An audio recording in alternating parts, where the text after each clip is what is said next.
Welcome to the Human Capital Innovations Podcast, your go-to source for personal, professional, and organizational growth and development. We hope you tune in often for all things people management, organizational development and change, organizational leadership, and social impact related. Maximize your personal and organizational potential with Human Capital Innovations Podcast.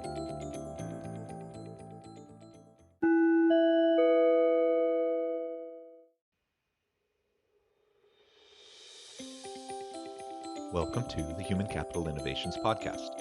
In this HCI podcast episode, I talk with Paul Samakow about the importance of having a purpose-driven career.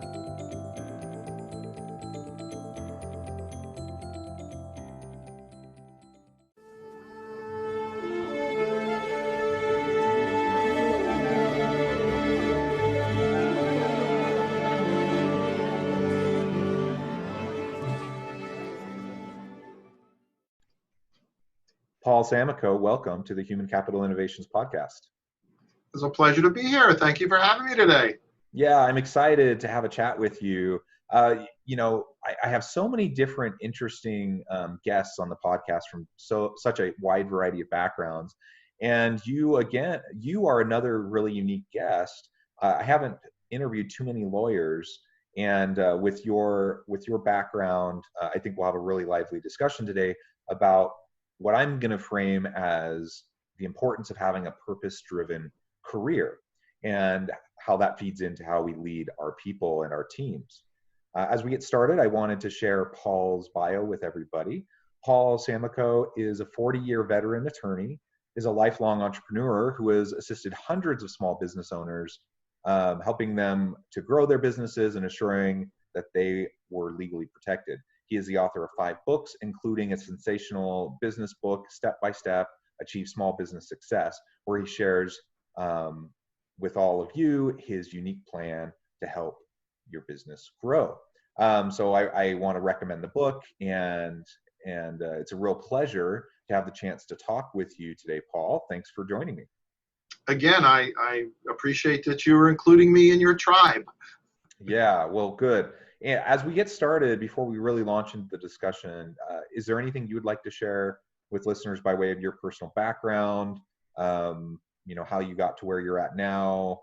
We'll discuss some of that as we go through our conversation. But any other context that you'd like to provide at the? Well, I knew early on I wanted to be an attorney, and the background story is certainly something. If we have time, I can go into it, but. From earliest time, I can remember I knew I wanted to be an attorney because I just felt like the world was, not being fair to, in particular, one group of people that we knew very well, and I didn't think that was right. And so I engineered my entire school process to make sure I got into law school, and I did. And I got out of law school, and I did what lawyers call hang out a shingle. I never worked for another attorney or a law firm. I started my own law practice, passed the bar exam in Virginia, and that was an invitation to me to begin being a lawyer. So, I took on all measure of different cases. Someone would come in, and if they had any money, it's like, sure, I'll be your lawyer. Oh, I can do that. And, I began to focus after about 4, 5, 6 years on helping injury victims because I found that to be the most rewarding personally, the most rewarding professionally, and I really could see that I was making an impact. And then I designed it to go into a minority community here in the DC area. So I have a very large client base that are Hispanic. And I get even bigger satisfaction out of helping these people because most of them don't speak English. So, if you speak English, maybe you can fend for yourself, maybe not, but if you don't, even worse. So, along with, the law practice, I quickly came to understand that if you were the best of the best, and, who cares if nobody knows that you're out there? So I had to become a marketer. I had to be someone that was promoting myself. And, I learned how to do that. And I still don't know that I know all of it. There's never an answer that this is the way to do it. You have to become someone that's willing to forget your ego and try this, and it doesn't work. Okay, try that. So I'm constantly reading and learning, and listening to all the things I can do to try and continue to promote my law practice. And then I have a consulting business where I help, small business people, and I do the same thing for them. Yeah, that's great. And I think we all need to learn to be lifelong learners and continually experiment with these sorts of things. So you just mentioned the marketing piece. I'm not a marketer either, but I find myself having to do the same thing. And it makes me uncomfortable. I don't like self-promoting. But you have to let people know what you're doing, and you have to find ways to leverage and share your thought leadership and other resources that you're trying to provide to people. So I wrestle with that too. And anyways, I think if as long as we take a continual learning and experimentation approach, like you said, leave the ego at the door.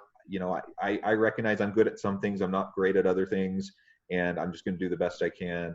I think that's the best we can hope for.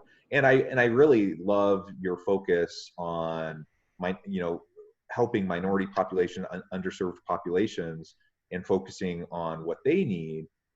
You're absolutely right. I'm no lawyer. I don't know the law really. I do a lot of HR work, and so I do understand employment law quite well, at least from the HR lens, but not from the lawyer lens. But it's something that I would be worried about, and I'm a middle-aged white guy that speaks English. And so if I had someone sue me, or I had some sort of a court case coming up, where I had an accusation against me, man, I would be super nervous, and I have all sorts of privilege, and so talk about people who don't have those same privileges, and it's a hard thing to navigate.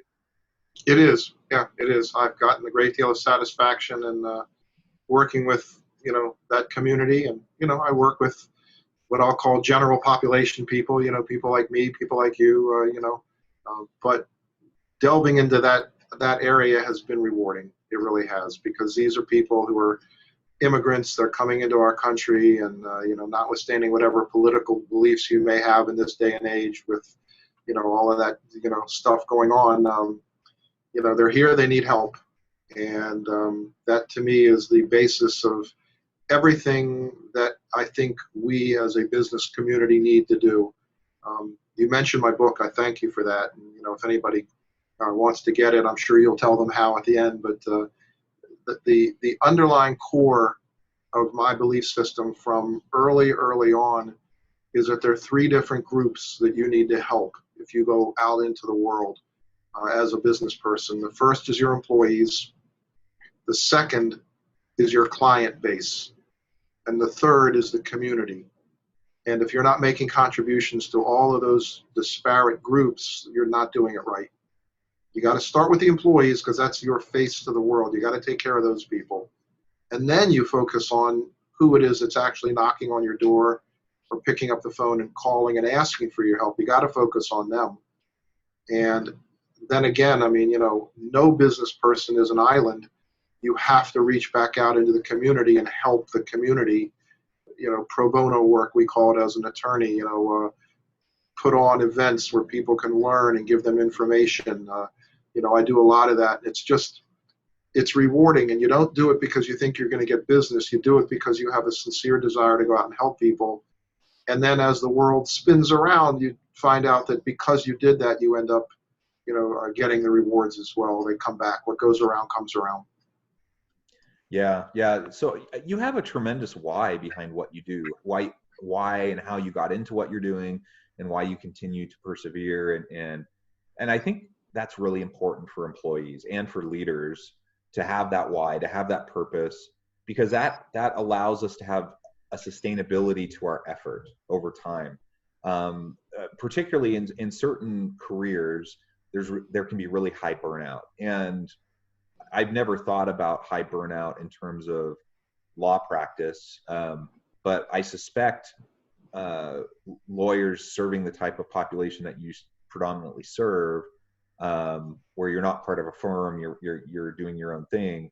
I suspect that's a harder thing to sustain, and perhaps burnout could be higher for that kind of subset of lawyers. Maybe I'm wrong, but I think having that why, having that purpose to sustain the effort over time is really vital.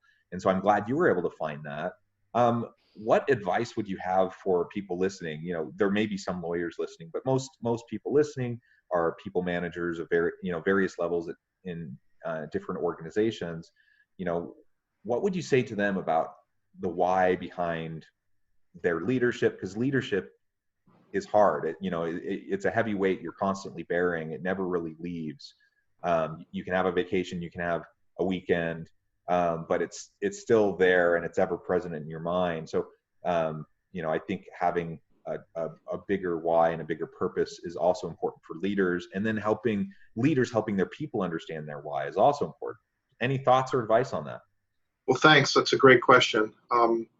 I'm an attorney of over 40 years, and I've had probably close to 200 different employees during that time. And many of them that I've had, I've got 4 people who are with me almost from day one. So there's a loyalty factor. But, being a leader is very difficult because you're focusing on the work. But again, you have to have your mind's eye in exactly what I just talked about. Your employees, if everybody that works for you, you're a leader, everybody that works for you mutinies and they walk out, you're sunk. So, while your focus is on helping your clients or your customers, you've got to appreciate that the employees are the ones that are doing the heavy lifting. And the beginning of it, for any, size business with more than 4 or 5 or 6 employees is having an employee manual where you set out the rules and the procedures. And this is something I think is very, very important. But then once it's put into black and white and in the notebook or on the website where they can access it, then you have to not be a jerk.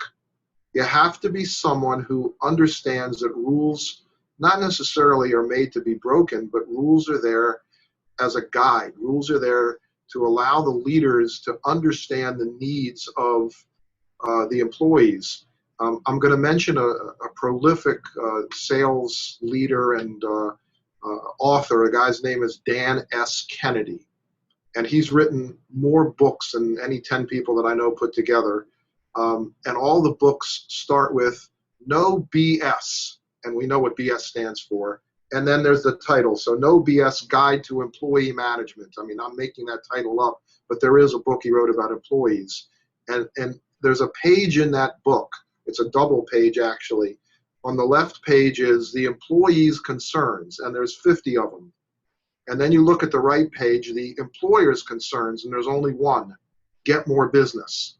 But when you look at the employee's concerns, it's, I got to be home by 5 o'clock because the babysitter's going to leave. What am I going to make for my mother-in-law when she comes to dinner this weekend? I mean, it's just, the dog needs a bath. I got to take the dog to the groomer. I got to help my kid prepare for the play. I mean, it's got nothing to do with work. And if you're a jerk as an employer and an employee calls up and says, I've got this situation, I'm going to be a couple hours late, you can say, okay, I'm docking you 2 hours. Or you can take the flip side of it and say, hey, I hope everything's going to be okay, no problem. Did you want to use up a couple hours of your sick leave or, whatever. I mean, there's a give and a take and an understanding about how to work with employees so that they enjoy coming to work. And now to get to your question, I know this has been lengthy. I'm a lawyer. I yap.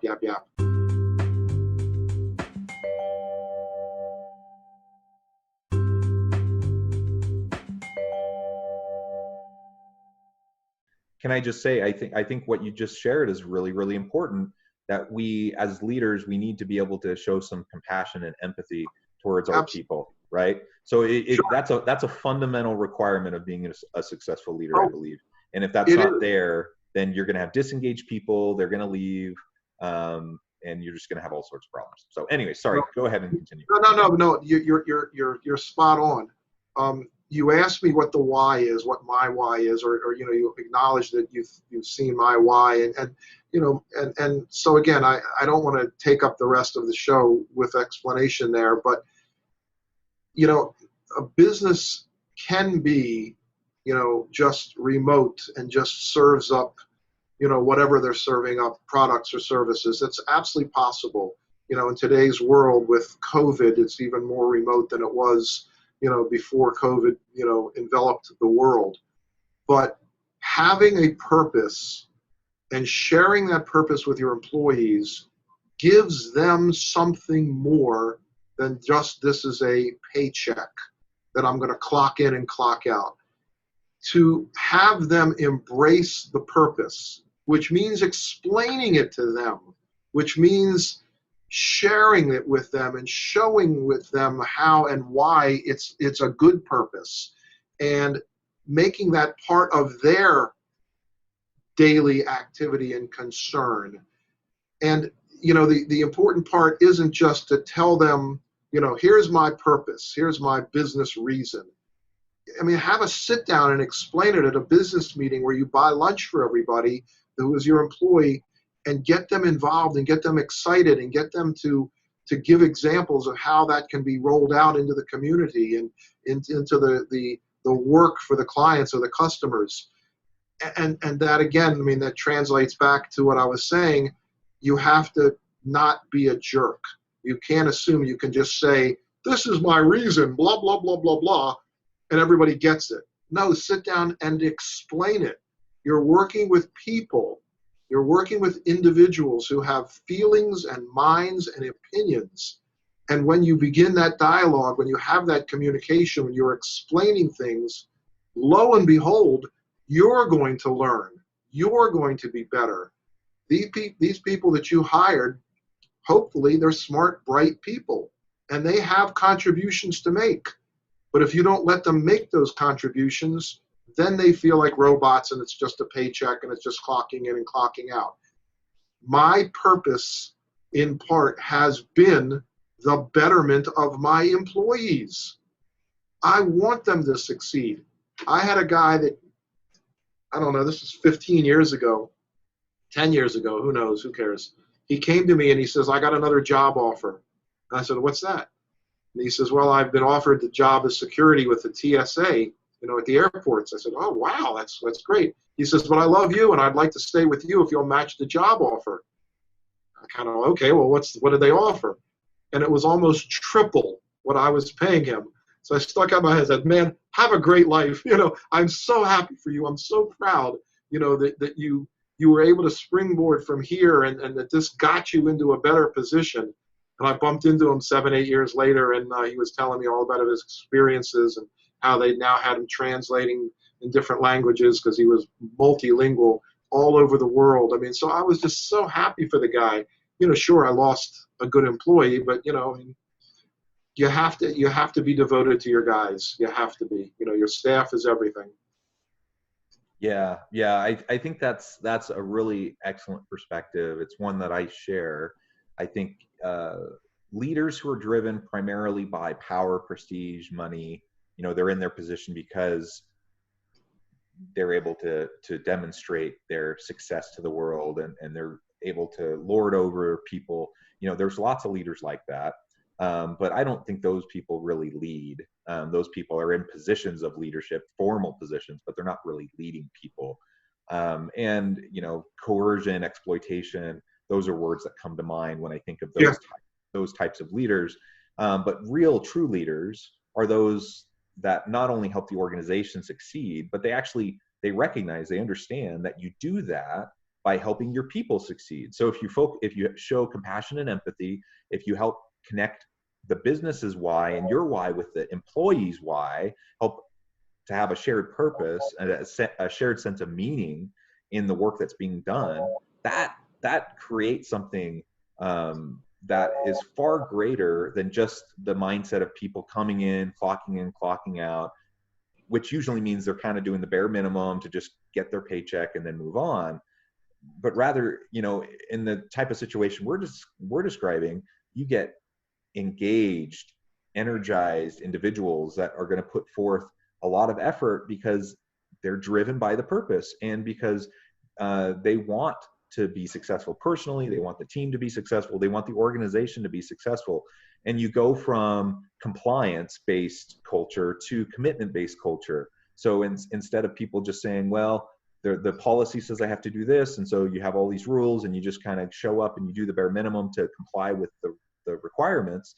Now you're saying, I'm really committed to the purpose. I'm really committed to the organization. I'm going to do everything I can do to help everyone succeed. That's what we want. And unfortunately, that's a lot of times what we don't get in organizations, because of the person in a formal leadership role who sets the tone for the team. And if they're not careful, they set the wrong tone, which then ripples down and it causes lots of problems. You got it. You're just absolutely spot on. So I know you talk a lot about listening and the importance of listening in leadership and connecting that purpose. Tell us a little bit more about that, why listening is so important and how you exercise that muscle. Yeah, that's a critical skill that doesn't just come naturally. And you know, the thing about people when they are communicating, telephone, face to face, not so much, you know, email. Email is different communication, but listening requires a true effort. You know, people that are truly listening don't have an agenda. They're listening.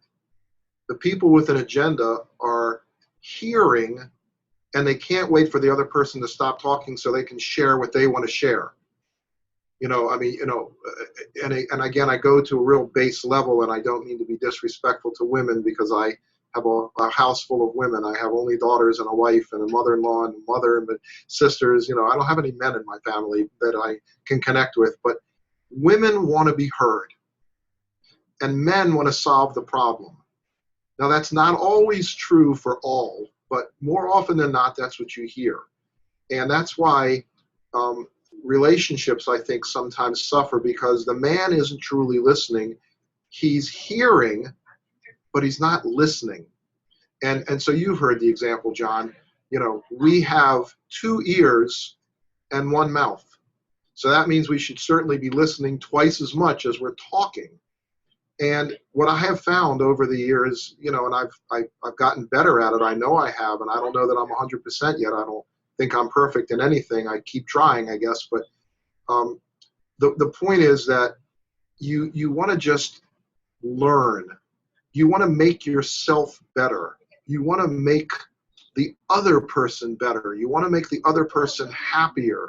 You want a more solid and respectful relationship. And this isn't just this isn't just in the workplace, but you know, you're the boss and you've got 6 people coming in, one after the next. Boss, blah, blah, blah, blah, blah, blah, blah. Yeah, okay, fine, I'll talk to you later. Now, that doesn't mean the boss has to drop everything he or she is doing and listen to every single thing that Fred or Sally is there with right now, but it certainly can be a mix of, hey, okay, listen, I think that's great, or let me think about that more, or I want to hear the rest of the information you have, and you know, let's schedule a time to talk about that. And you as the boss must then truly be someone whose walls are down, whose ears are open, without an agenda, to hear what it is that that person is trying to communicate to you. And you know, as the boss, it might be, yeah, that you've heard it, been there, done that, and what they're saying, you don't need to hear the rest of it. But that's not respectful.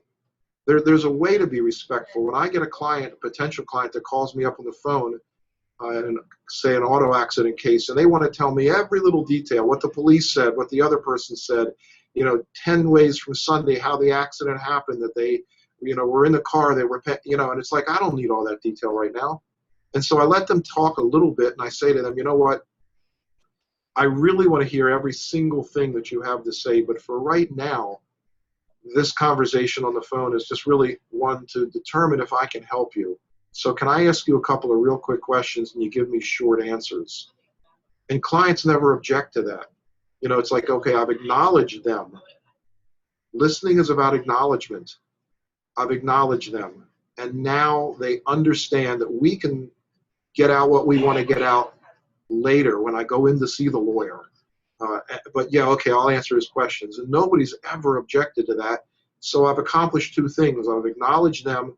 I've given them permission to tell me They're giving hope that they're going to be able to explain later. And I've maximized my time. I'm efficient with my time, because I certainly couldn't be on the phone with everybody that potentially calls and wants me to hire, to be their lawyer, wants to hire me. I couldn't be on the phone with them, for 45 minutes. And believe me, they will talk for 45 minutes about, every single thing that happened, because they don't know what's important and they think that they're helping by telling. So yeah, listening, right up there among the most important skills that a leader can have. And then segue to life.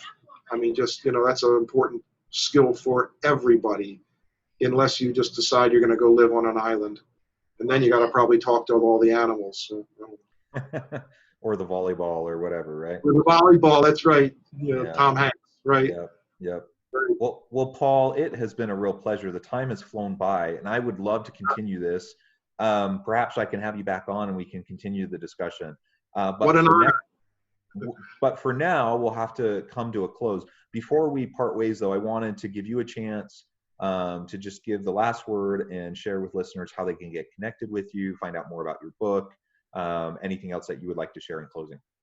Well, sure. I don't know. I guess this will be digital, so you could put these up on a screen for somebody when they actually go and listen. But I do small business consulting, and my phone number is real easy. It's 301-5-million. 301-5-million. And if they want the book, they can go to my business website and get the book, or they can just go right to the landing page for the book, and that's probably easier. The book is called Step by Step Achieve Small Business Success.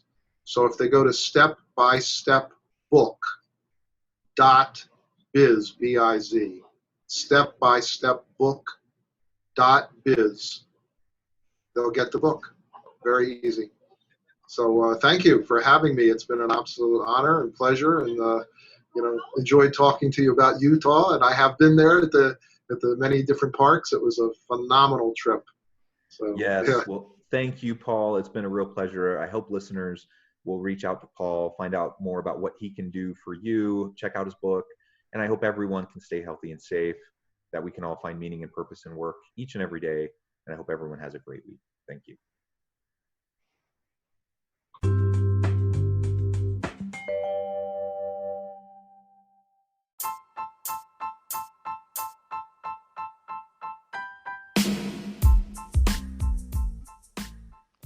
We are excited about the launch of HCI's new magazine, Human Capital Leadership. Human Capital Leadership is a free, interactive e-magazine designed to help individuals, leaders, and organizations find innovative approaches to maximize their human capital potential. We will be publishing issues quarterly in August, November, February, and May. Check out the first issue and let us know what you think.